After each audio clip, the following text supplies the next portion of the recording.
घागरे सर्वांनी टाळ्यांच्या गजरामध्ये अनिता वहिनींना ताकद द्यायची.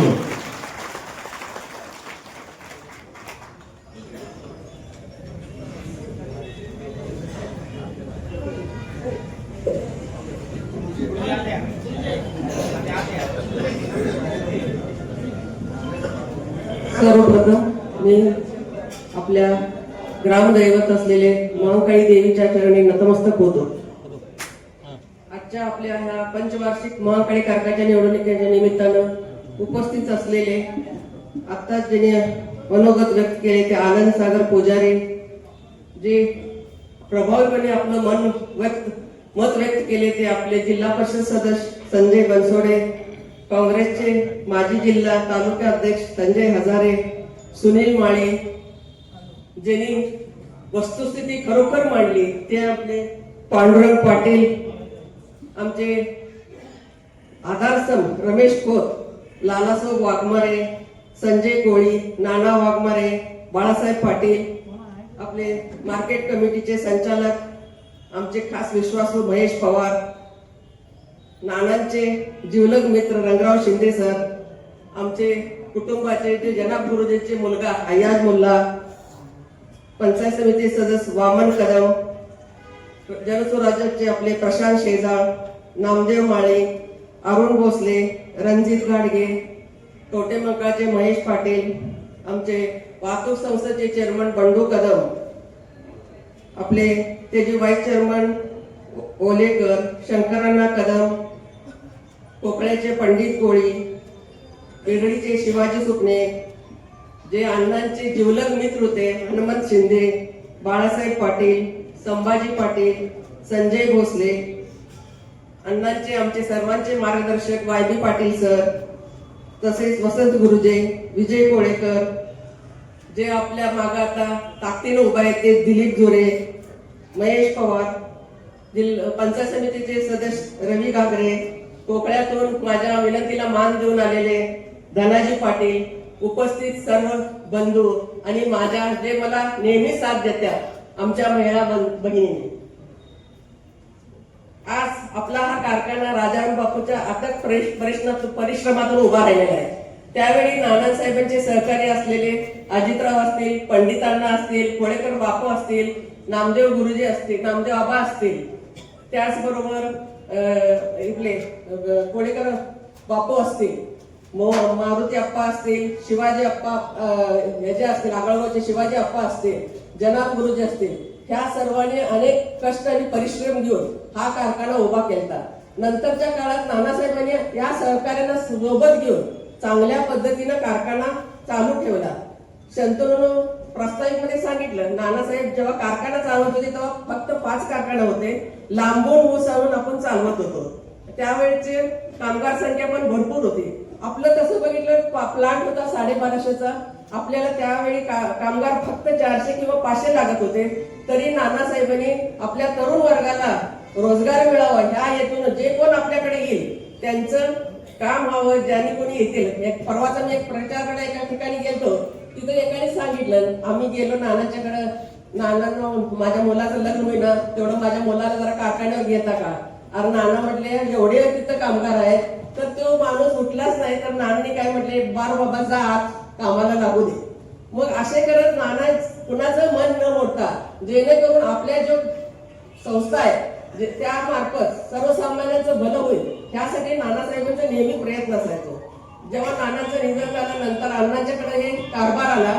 अण्णाने पण 15 ते 18 वर्ष कारखानदारचे चेअरमन सांभाळत असताना शंतनूनं सांगितलं त्याचे पप्पा काय अडचणीला समोर गेले. शारीरिक अडचण एवढी होती, कारखान्याची क्षमता कमी.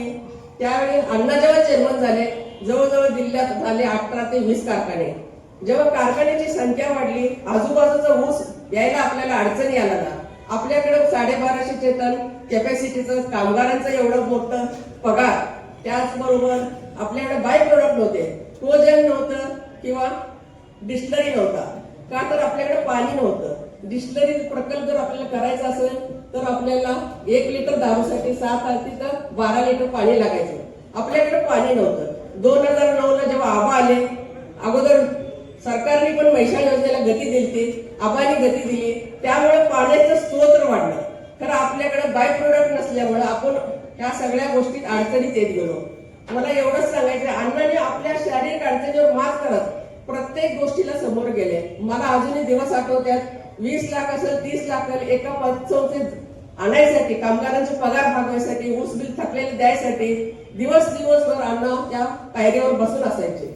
जेव्हा अण्णा ऍडमिट होते रुबी हॉस्पिटलमध्ये, 2016ची गोष्ट आहे, 2016 नोव्हेंबर 17 तारीख होती, संकष्ट चतुर्थी होती. अण्णाला ऑपरेशनसाठी आत घेऊन चालले होते.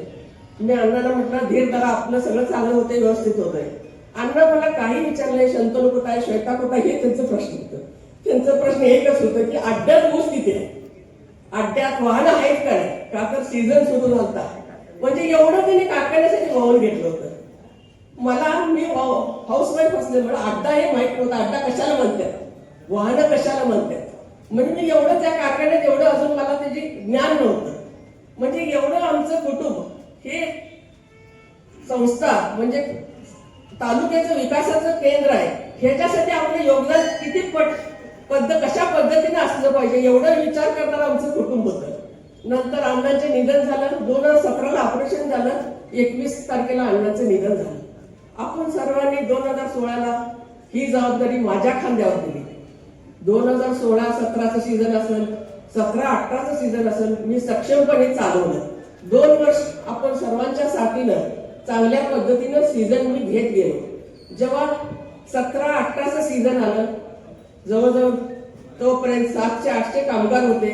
कामगारांना मी समजून घालत होतो, आपली कॅपॅसिटी कमी आहे, मी आता सध्या तुम्हाला 2 पगार देतो, उरलेला पगार आपण सीझन सुरू झाल्यावर तुमच्या खात्यावर घालतो.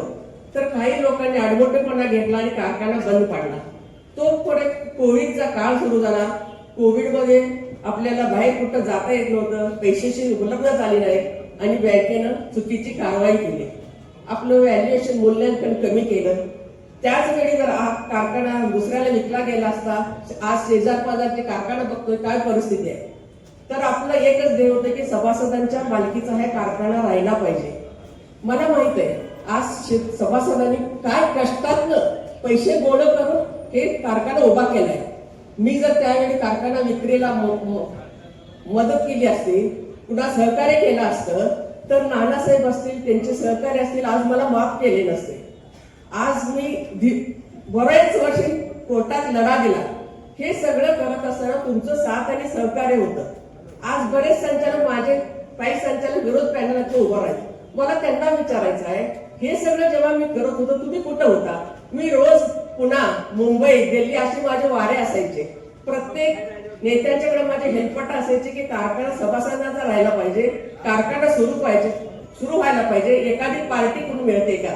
मग हे सगळं करत असताना तुम्ही कधी मला हिशोब विचारले वहिनी काय करावं नाही.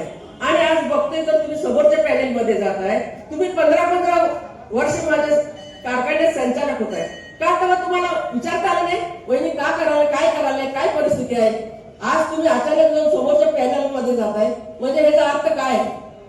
तुम्ही संचालक होता हे तुम्ही लक्ष दिला नाही ह्याचाच अर्थ आहे ना. तुम्ही आज माझ्यावर बाकीचे संचालक कोर्ट कचेरीमध्ये येत होते, आठवड्यातले 5 दिवस माझे कोर्टमध्ये जात होते. एकही संचालक हे आत्ताचे जे 2 आहेत विरोध पॅनल, त्यांनी कधीही मला विचारले वहिनी आपण कशा पद्धतीने जायचंय, काय आपली परिस्थिती आहे. आबा आपलं स्वागत आहे. टीव्ही आबांनी पण मला या बिनविरोध प्रक्रियेमध्ये चांगल्या पद्धतीनं मगाशी संजय बनसोडींनी सांगितलं होतं, आपले मुख्य नेत्यांचे सहकारी त्यांनी मला चांगल्या पद्धतीने टीव्ही आबाने बिनविरोध प्रक्रियेसाठी मदत केलेली होती. तर आपण ह्या अशा परिस्थितीत जात असताना आज आपल्याला कोरे सावकारांनी मध्यंतरी काय आपण जेव्हा मेळावा घेतला, आपल्याला शब्द दिला आहे, मुख्यमंत्री साहेब आपल्या सोबत आहेत. तर सभासदांची काय अडचणी, ऊस क्षेत्र कमी असणाऱ्यांची आज बाहेर ऊस जाताना अनेक अडचणी यायला लागल्या, त्याची मला जाणीव आहे. जे कामगारांची देणे आहे ते सगळे देऊन आपलं जे महाकाळीचं गत वैभव आहे ते प्राप्त करून देण्यासाठी त्यांना मला आश्वासन दिलेलं आहे. आज आपण परवा माझं पॅनल तयार झालं, उमेदवारी देत असताना काही माझ्या निष्ठावंत कार्यकर्त्यांच्यावर अन्याय झाला, काही समाज घटक माझ्या हातून तिकीट वाटपात राहून गेले. तर मी त्याच्याबद्दल दिलगिरी व्यक्त करतो. आणि अंबाबाईच्या साक्षीनं मी आज सांगतो आपल्या सर्वांना, पहिल्या मीटिंग निवडून आल्यावर जेव्हा माझी पहिली मीटिंग होईल तेव्हा जे कोण घटक त्यातनं वंचित आहे त्या घटकाला न्याय द्यायचं, निष्ठावंत कार्यकाला न्याय देऊन स्वीकृत करून घेणार आहे. आज विरोधक बिनबुडावाचा आपल्यावर आरोप करतात, दिशाभूल करतात, कामगार असतील हे. मग मला त्यांना विचारायचं आहे, 7 वर्ष तुम्ही कुठे होता जेव्हा मी कारखाने वाचवण्याचा प्रयत्न करत होतो? एखाद्याने तर मला विचारलं पाहिजे होतं की नाही. आज जयसिंग शेंडगे असतील, करगणे आज वारले, त्यांनी मला 3-4 वर्ष मागे आलते माझ्याकडं, मी त्यांना फाईल सुद्धा दिलं. शेंडगे साहेब हे फाईल घेऊन जावा, मुंबईत एखादी पार्टी असली तर बघा, जेणेकरून आपण एक रकमी बँकेला भरूया, त्यातनं बाहेर येऊया, आपण सर्वांनी मिळून कारखाना चालूया. ते जे त्यापासून आपल्यापासून गेल्यानंतर ते मला कधीच भेटले नाहीत. आत्ताच ते निवडणुकीत आले.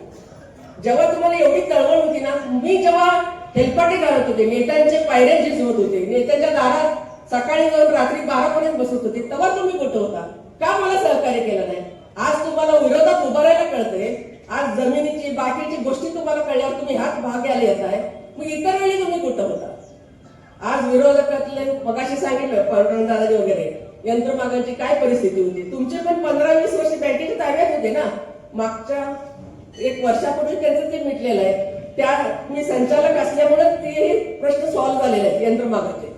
आज तुम्हाला यंत्रमागासारखे तुमचे हे बारके युनिट चालवता येत तर तुम्ही कारखान्यात एवढे मोठे खोटे बोलून लोकांना कशाला दिशाभूल करताय? तर आपण सर्वांनी, मला आपल्या सर्वांच्यावर एवढा विश्वास आहे का तर नानासाहेबांचा काळ असतील, विजय अण्णांचा काळ असेल, माझ्याही काळात कसोटीच्या काळात आपण आमच्या कुटुंबावर विश्वास ठेवलाय, माझ्या बरोबर राहिलाय. मला अभिमान सांगायला अभिमान वाटतोय, जेव्हा माझं शेवटचं बिल 2018चं 900 रुपयानं जे लेट केलं, जवळजवळ 8-9 महिन्याने गेलं, एकही ऊस उत्पादक शेतकरी माझ्या दारात आला नाही, बिलसाठी मला तगादा लावलेला आहे. हे काय आहे तर हे तुमचा विश्वास माझ्यावर होता. आता येणाऱ्या काळात असंच तुमचं मार्गदर्शन, विश्वास, आशीर्वाद माझ्यासाठी असू देत. मला संजय भाऊ बनसोडे म्हटले, मी एक बहीण या नात्यानं रक्षाबंधनचे गिफ्ट म्हणून 6 तारखेला तुम्ही मतदान रूपी माझ्या पॅनलला द्यावं एवढी इच्छा व्यक्त करतो. थांबतो. जय हिंद, जय महाराष्ट्र. धन्यवाद वहिनी सर. चालू घडामोडींचे अपडेट्स जाणून घेण्यासाठी आपल्या LV न्यूज चॅनलला सबस्क्राईब जरूर करा, लाईक करा, शेअर करा व कमेंट देखील करा. बेल आयकॉनवर प्रेस करा व नोटिफिकेशन्स मिळवा. पाहत रहा फक्त LV न्यूज. मुख्य संपादक विलास उत्तम लोखंडे.